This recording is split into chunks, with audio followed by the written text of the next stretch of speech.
This show made possible in part by Apps for Autism.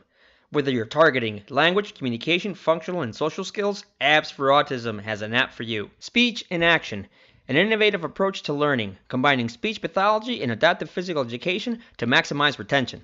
And Speak, Move, Play, and learn with children on the autism spectrum. Simple activities combining occupational therapy and speech pathology to boost communication and coordination. Autism and holiday stress. Lois America and Arthur Fleischman share some tips. Use them and make these holidays a wonderful family experience. Temple Grandin and Lois share some great gift ideas for your loved ones on the spectrum. Airport travel is always stressful. This year, be prepared. Lois shares some tips and resources. GFCF Apple Pie with Chef Tom Dickinson. You won't believe how simple it can be. This and much more on this episode of Autism Today.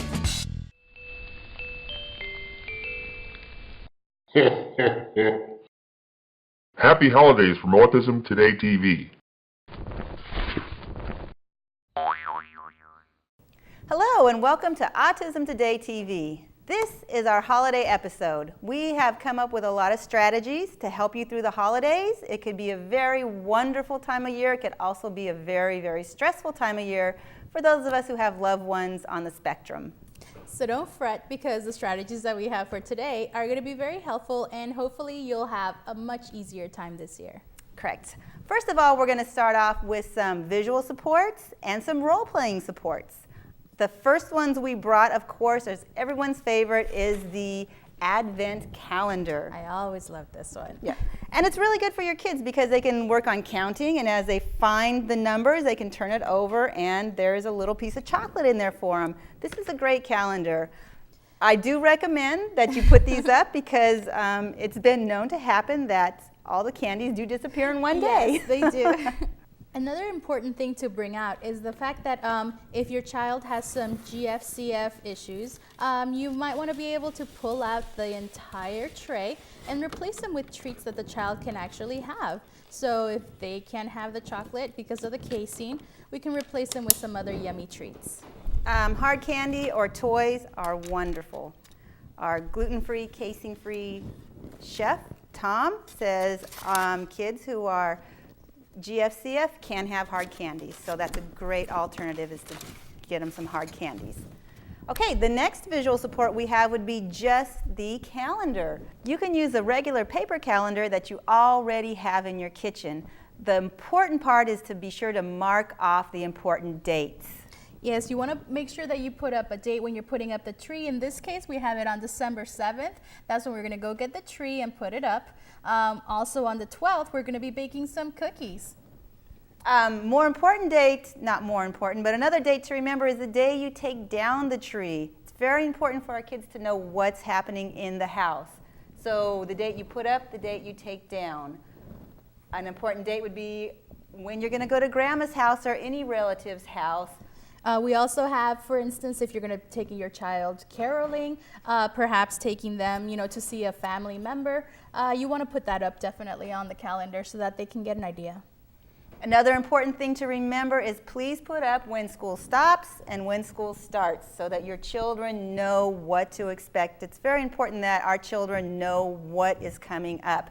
The December calendar is going to be very, very full. It's a good idea to go over it with them at least once a day. Talk about what's going on that day. Show them on the calendar when it stops, when it starts, and the very specific things that are going on. And it's important to note that even though the child's school is out for a couple of weeks, some clubs and soccer teams or sports related things will still be going on. So still keep those on the calendar just so that the child feels like, there is some continuance, even though there's a little disruption.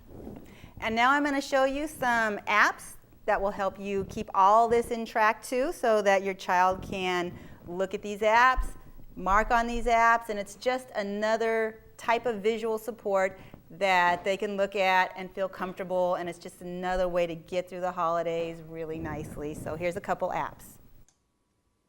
The first app I want to show you is called Calendar. It comes standard on every Apple device, and it's very simple to use. It's also a great way to keep track of all the important events that are happening that month. As you can see, on the 20th, I'm heading to Grandma's house, and on the 28th, I'm heading home. And because you can help your child type in the words, it's also a great way to build literacy.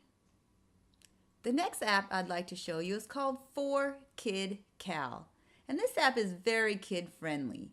As you can see, you build your own profile, you add your name and a picture, and up pops this wonderful calendar with 28 colorful icons around the edges.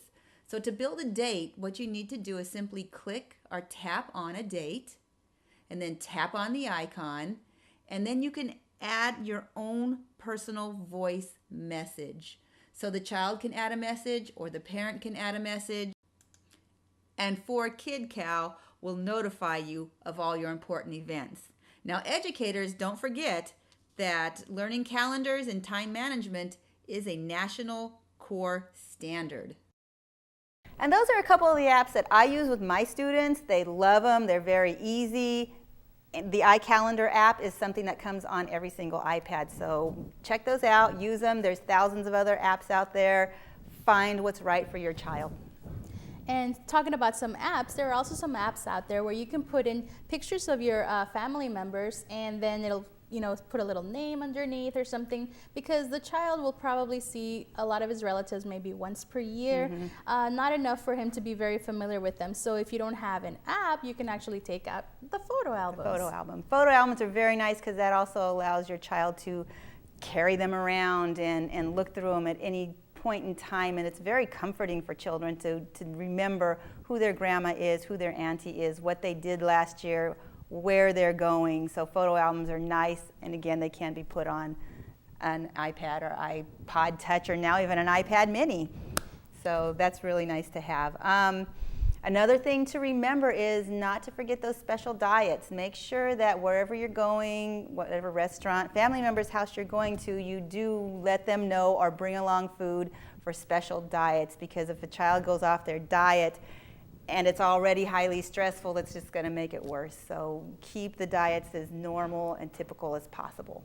Another thing that we can do to minimize some of the stress going on during the holidays is to role play some of these situations. If you do happen to accidentally forget to bring the child's food, maybe role play some situations where you don't have the child saying, "But I hate this stuff," right? So Correct. Appropriate ways of saying no, thank you to food and things like that.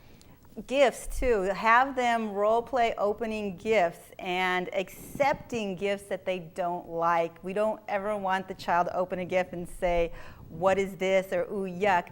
The response is always "thank you." So that's a good role playing thing, is to get them in the habit of always, no matter what, we all do it, is just to say thank you very much and to go to the person and say thank you for the nice gift. So that's a good role play. Another important thing to bring up is the situation about greetings. How do you greet different people who are coming over to your house? You're going to have relatives who you might want to greet with a kiss or maybe a hug, friends who you might want to give a high five to or perhaps a hug, and strangers. How would you greet a stranger? It's very important because there's going to be a lot of people filing in and out of your house, and to have your child know what to say to who makes them really feel like a part of the family and a part of the celebration. And it takes a lot of stress off the parents at that particular time. So a little bit of foreplanning can really help take a lot of the stress off. You also want to know what the relationship is between a grandmother and you. For some children, the word grandmother and uncle are just abstract words and they don't understand what it means. So telling them that mommy has brothers and sisters and those are his uncles is a very good way of helping them realize that there is a connection, there is a bloodline, or not even a bloodline, just a connection, And mommy's mommy is grandma. Wow, mommy has a mommy. So kids are surprised to yes. know that you have a mommy. It's amazing when they get that concept, the smile on their face, and to realize my mom has a mom and a dad. So those are good things to teach them. So remember to role play a lot of these things that are going to be happening during the holidays. Make sure you're role playing about wearing uncomfortable clothes during the holidays, all the dressy, scratchy, starched up stuff. There's a lot of that for the holidays, a lot of lace and Frill. Tags. We do have a solution for that. Soft Clothing has a wonderful holiday line of clothing for your children. So I encourage you to go to their website, visit them and see what they have. It will really take a lot of the sensory issues away, and it's just one less thing to worry about. Your kid has beautiful clothing that he could wear, take pictures in, and again, be a part of the celebration. And now we have a guest who's going to talk to us a little bit about family events. Arthur Fleischman he's the author of the book Carly's Voice. And here he is to talk to us a little bit about family events. Make sure that you realize there's no magic. It isn't that we have like the happiest family in the world. We have our stress and we have our struggles and our arguments and fights and all that, just like everyone else going through this. But we do divide and conquer. We don't try to fake a perfect family, right? Family dinners are not always family dinners altogether. You do the best you can. If that means the kids eat first and the parents eat separate, or the parents eat with one kid and then the other kids eat, it's fine, right? Like it's totally fine. No one will die if you can't have that perfect family vacation, family dinner, everyone holding hands. It just doesn't look like that at our house. And we've just gotten over that and just accepted the fact that we are not typical, and we just get through it, the best that we can. Good. Well, it works. Thank you, Arthur. That was very informative. As always, I really look forward to hearing more from you. Wondering what to get for that individual with autism? We have some suggestions. There's different categories you can look at when choosing a gift for a child or a person on the spectrum. You want to look at, there's a category of calming gifts. Do you want to get something that actually helps calm this child or this individual? In that case, you can get something like a weighted blanket. Or also some vibrating toys, bumble balls. The bumble balls are good. Something to keep in their hands, a fidget. We talked about jewelry during our school success episode, so you might want to get some jewelry. Or also you can even make them yourself, get a sock, put some sand in there, and then they could squeeze that, relieve some stress. Correct. Anything sensory is kind of calming for them.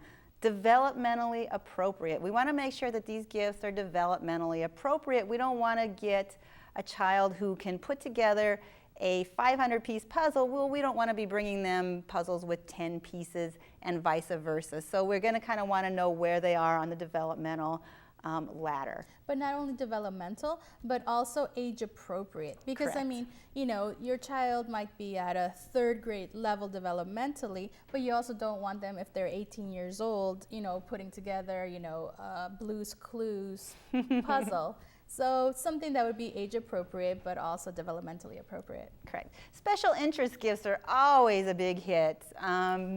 Thomas the Train. If your child likes Thomas the Train, oh my gosh, opening something up with Thomas is very special on Christmas morning.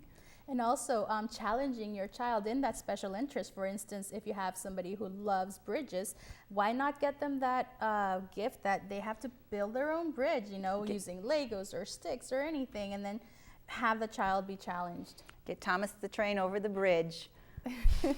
Wind instruments are huge, or any instruments. Our children have difficulty with airflow and apraxia. So if we're getting them instruments, it's really going to help their airflow, their ability to speak, their apraxia.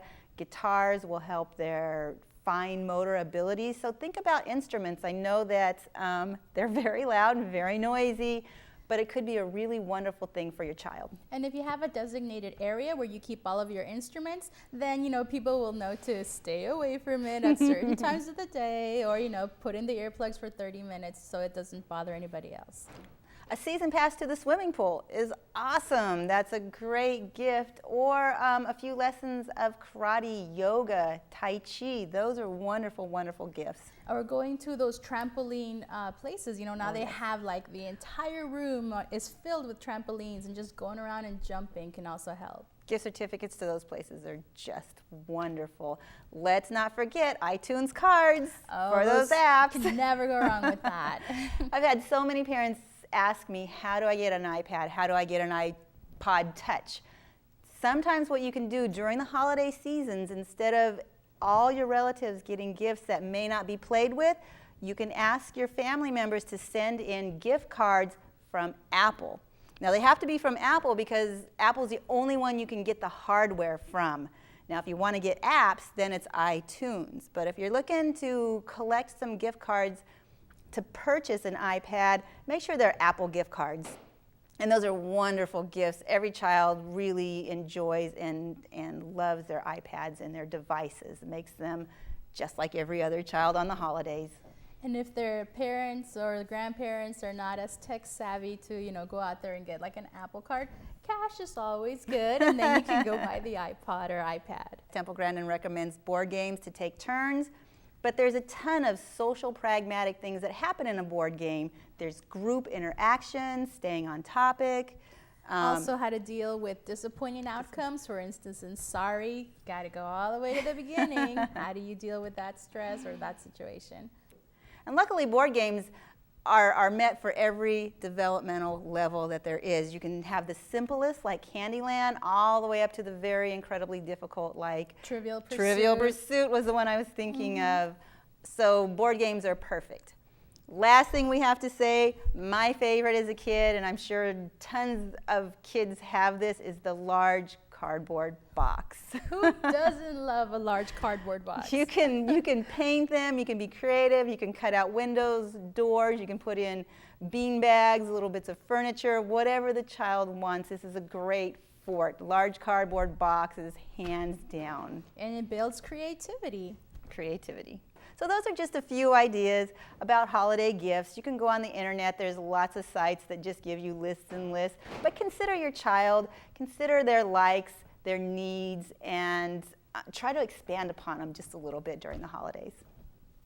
And now comes the fun part, talking about holiday travel. As if holiday travel wasn't hard enough, now we have the added stress of, perhaps having to deal with a meltdown or anything like that. So we have some strategies that will help out today. Correct. Holiday travel is probably one of the biggest stressors families have during the holiday season. So we have some solutions. First of all, when you're planning to travel, of course, we want you to make all those wonderful visual supports that's going to help your child get through. They need to know they're going to be waiting in line a lot. So on your visual supports, have waiting, and waiting. Make sure they know they're going to take their shoes off and their belts, and make sure they know that they're going to let go of their backpacks and they're going to go through a conveyor belt. That's going to be really hard for them, but if they know it comes out on the other end and they get to have it back, it won't be a problem. So there's some places that actually give us some videos that we can go and watch this on YouTube. The Transportation Security Administration is the organization, the governmental organization that does this for us. And also there are some cities in the United States that actually, for instance, Boston Logan International, they will have mock boarding experiences where you can bring your child and have them go through the whole experience from waiting in a line to getting into their seat, putting on a seat belt, and leaving their bags overhead. So it's really good to look into it and see if there are any cities nearby that are already doing this. And if you don't have a city nearby that's already doing this, just a trip to the airport, just so that they know and can see the sounds, the noises, all those things that really make it stressful. Stand in line for a while. I know that's a lot to ask, but on that day that you travel, you're going to be really thankful that you did it. Again, the visual supports, I can never talk enough about, and letting the child know what's going to happen ahead of time. We have to pretend like these children aren't hearing us correctly because there's a lot of auditory processing problems, so we have to show them visually. And if we show them these steps, step by step, it really reduces the problems in the end. So we have also like carrying your a backpack full of things that will help to de-stress a situation. If they have to wait in line, if they are not allowed to bypass the security line somehow, then just be prepared to have some handhelds, some de-stressors, something in your little backpack of tricks. But you can call the Transportation Security Administration ahead of time and set up almost like an appointment. Let them know who you are, where you're coming from, and that your child has autism or is on the spectrum, and they will help get you through quickly with less stress. Again, make sure you have that backup plan, though the backup plan is always really important. So to help pull all this together and to get your visual supports all in one place, I have some apps that you can look for on your iPad. You can put all your information here, and your child can refer to these as often as they want and watch them over and over again. So let me give you a couple ideas of the apps I'm talking about. This is one of my favorite apps, More Holiday Dinner, just because you can pack so much learning and front loading.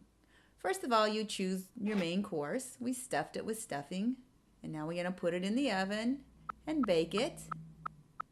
And when it's done, of course, we pull it out and we get ready to slice it.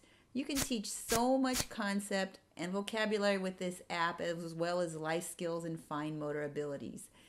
Here, we're going to peel a potato and we're going to make a side dish. We're going to take this peeled potato and we're going to put it on the oven. And you can talk about putting water on the stove, how the stove is hot, the need to set a timer. It's just so much fun for the kids, and these are really ways to cook food. This isn't make up or pretend. The kids have so much fun with this. And now we're going to mash the potato and we'll put it back. And you can either choose another dish or you can choose to eat. We're going to eat now. So there's many food choices. We're going to choose some turkey, and then we're going to choose a couple vegetables, some cranberry sauce, stuffing, and of course you're always going to pour a little gravy on the stuffing and the corn, and now you're going to eat it. And don't forget, you can also email this off to a friend or family member. It's kind of a fun way to end up.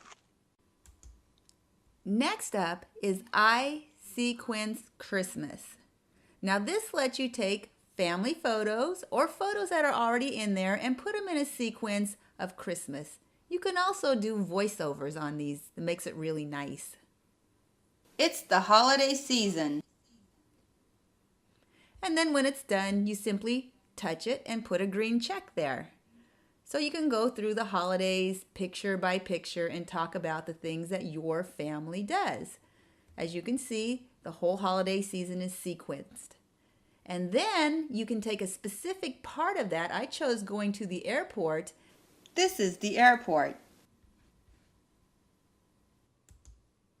It's big.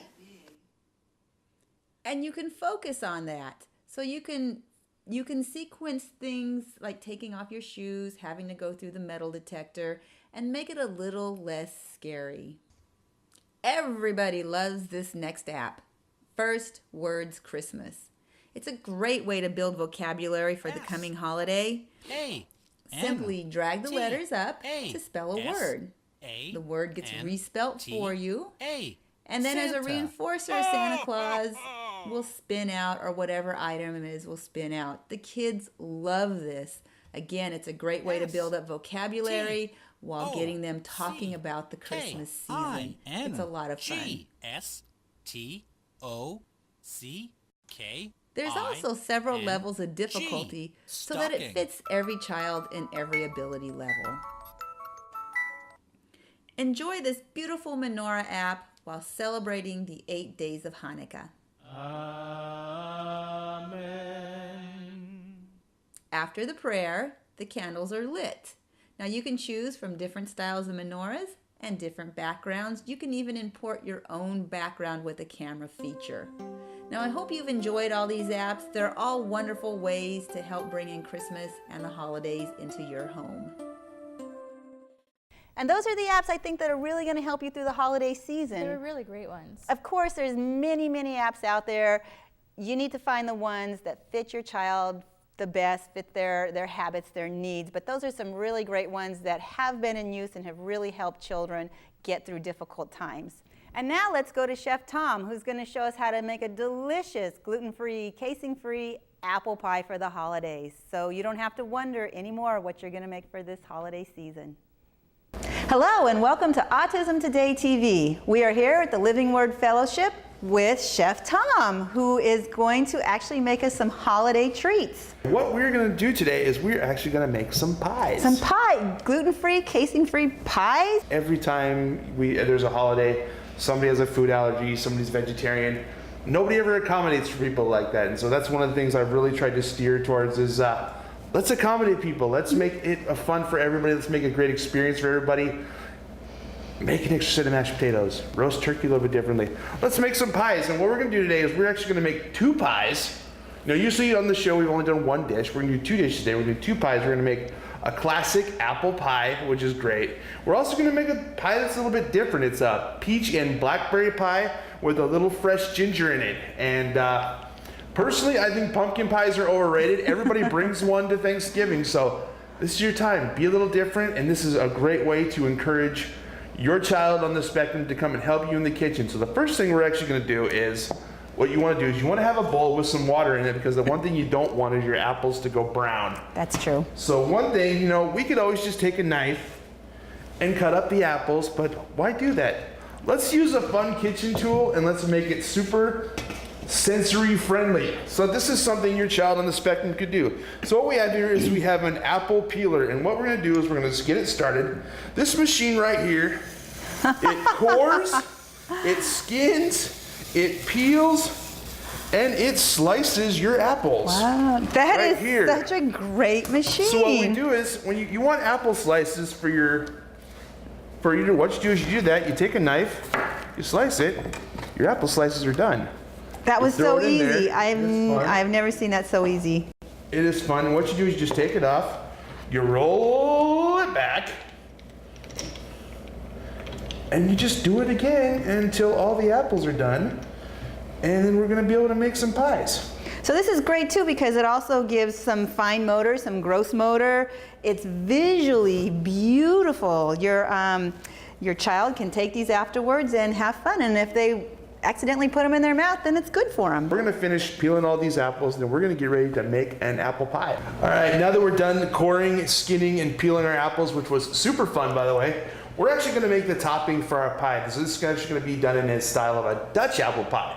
And one of my favorite toppings I love to use is rolled oats, and you can get these through Bob's Red Mill, and they're actually, depending on what machine they're milled on, you can get specialty oats that are gluten-free. So we're gonna take the oats here, we're gonna load them up, and then we're gonna add, and make sure, this is our vegan butter.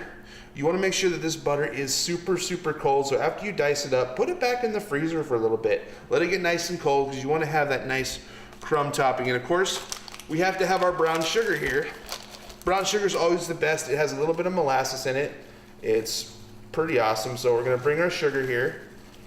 So what we're gonna do is we're actually gonna make enough of this so we can have it for both our pies. So now that that's all processed, what do we do with it now? We're actually gonna dump this into our cast iron pan here.